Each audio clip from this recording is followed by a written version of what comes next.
Today we're going to be working on our xeriscaping zone right there. So it's a small little area. We have some prickly pear cuttings and different cultivars. Some of them may be from like California or Argentina, I'm not sure. But yeah, there's our little spot. This one little area in our property has like high sandy soil, you know, so we might could do like native pawpaws and, you know, anything that doesn't like wet feed at all. And obviously some of your cactuses from like the Pacific Northwest and stuff that, you know, would melt in most areas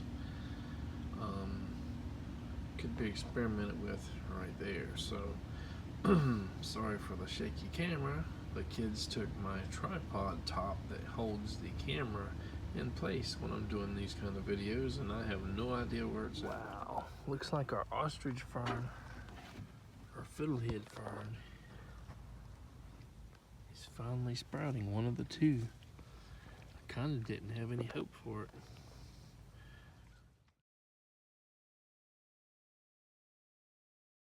I've got a box here of just cuttings wrapped up of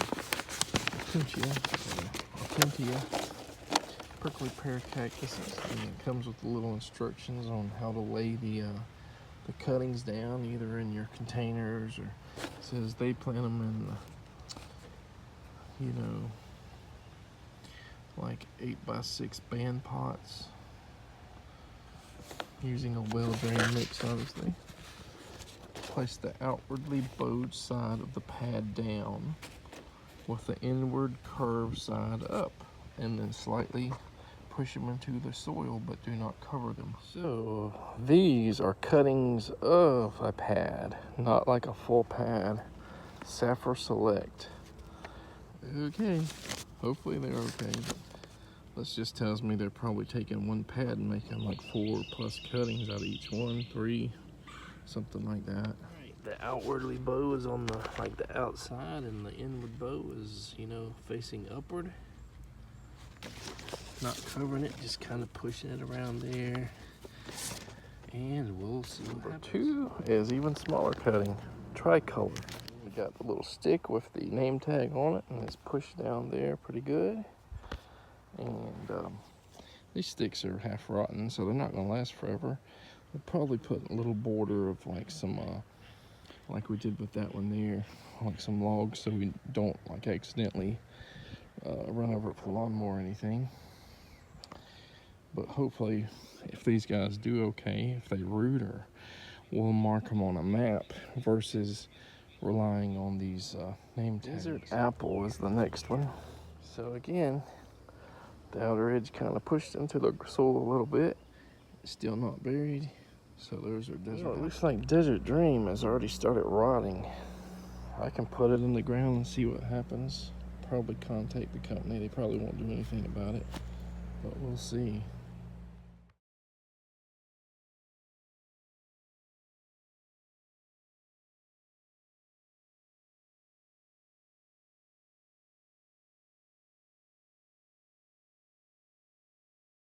Lastly, we have Desert Glow. It looks okay, I guess. There we have it, our Desert Glow. Pushed into the soil slightly, but still exposed. So this like xeriscaping area, as I said, is a very small area. Many years ago, I kind of thought, well, I'm gonna just get a bunch of cactuses, but I've planted other stuff here, and now I'm thinking of like a scrublands, pawpaws as well, like the little mini varieties. So just interplant them around here too. So what we have so far here are a prickly pear from Texas, the Dallas area. We got a thornless here, I've got a thornless, but it does have the little stinging hairs all over it. Unknown cultivar, which is like a twisty and gnarled type. I have no idea what it is, and the lady didn't know what it was either. I have the desert green, which is right there. And I have these 5 prickly pears, one of them being rotting. So possibly 4 more varieties, 5 if somehow, you know, some of the pad stops rotting enough to take root somewhere. And I probably only have room for a few more, but we'll see. And I got these from a place called Fruitwood Nursery.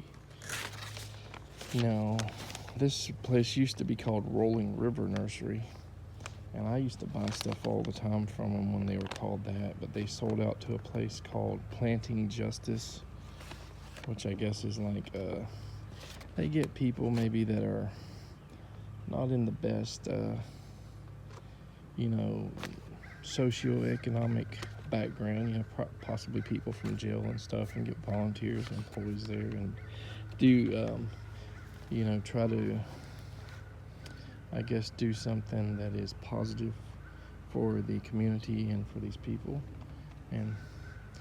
But you know, most of the roots, the plants and all that I got from them over the years were like excellent, and whenever I did have an occasional problem, they always fixed it. So I'll email these Fruitwood Nursery and about this pad and see if they'll credit it or if they're going to do anything about it. And you know, hopefully they'll be just as good as far as customer service as they were before, and figure out something, because I plan to order, you know, a lot more stuff from them in the future.